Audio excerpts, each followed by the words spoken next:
Welcome back to MJ's channel. So guys, for today's video, excited akong i-share sa inyo to dahil sobrang tagal ko na siyang gustong gawin pero ngayon ko lang siyang magagawa at last. But anyway guys, today is April 14. It's a Sunday. It's a beautiful afternoon. It's 3:34 in the afternoon and mamaya magsisimba ako. But before that, I will show you this video first. Okay, this is about a skincare product na talagang holy grail ng karamihan dahil nga sa benefits na kayang ibigay nito. This is Republic Soothing Moisture Aloe Vera, 92% soothing gel. Ayan.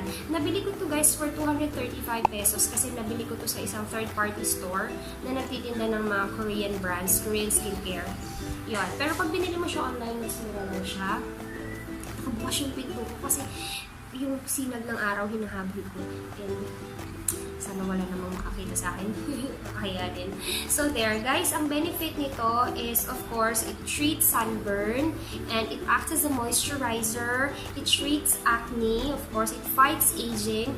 Naniniwala ako dito sa it fights aging kasi alam nyo ba, ang tawag dito sa Egypt ng mga Egyptians ay plant of immortality. I don't know kung bakit hindi siya na-mention sa akin ng asawa ko kasi yung asawa ko Egyptian pero wala siyang nabanggit, di ba? So yun. Anyway, without further ado, let's start the video. Oh, nag-skincare na pala ako, nag-wash na ako, nag-cleanse na ako ng face. It's very important guys before tayo mag-apply ng mask sa ating face. And dahil wala akong dalang headband, gamitin natin itong Velcro na nabili ko sa...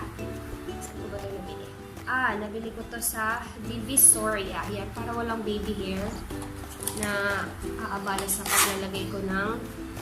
Madami na akong napanood na review nito eh. Sobrang dami na. And sobrang gusto ko talaga siya kasi nung nabanggit baga ni Angel Aquino guys, kilala mo na natin si Miss Angel Aquino na napakaganda, napaka-sexy sa edad na 45. Hindi latang dalaga na or matatanda na yung mga anak niya. So sobrang ganda niya. So sobrang sexy pa rin niya. Idol talaga. So yun, ito daw yung ginagamit niya. Aloe vera. Hindi lang ako sure kung anong brand. But anyway, ayan, nalagay ko na yung Velcro sa aking hair. Now, let's open this one. Wow.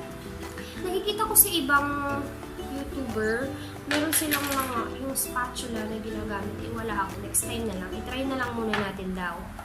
No, malinis naman yung kamay ko, guys. So, try na natin. Ay!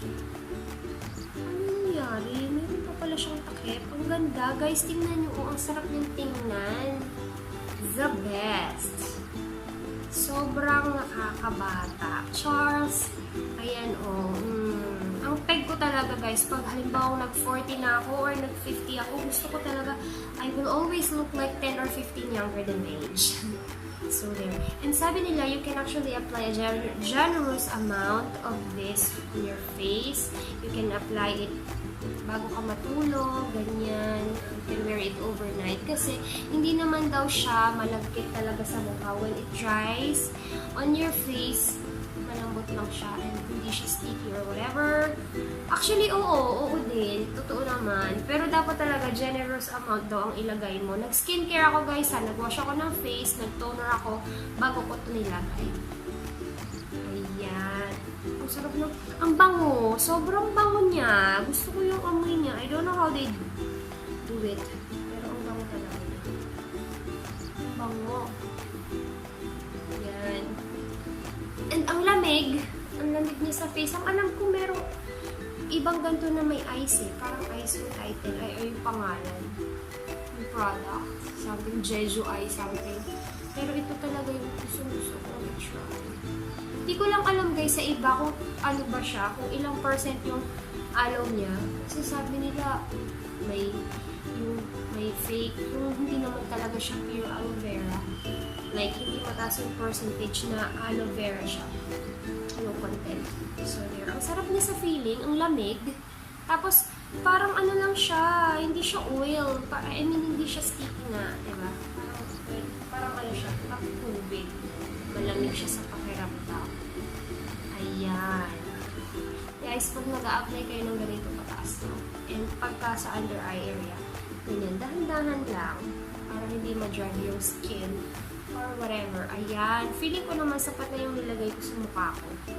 Ang daldal ko ba? Hindi na humihinga. Ayan. Sorry sa electric fan guys. Ang init kasi. Kaya yun yung maingay na naririnig nyo. Ayan. So, excuse me. Na-apply ko na siya. Hintayin na lang natin siyang matuyo. Ayan na guys. Natuyo na siya sa face ko. And look.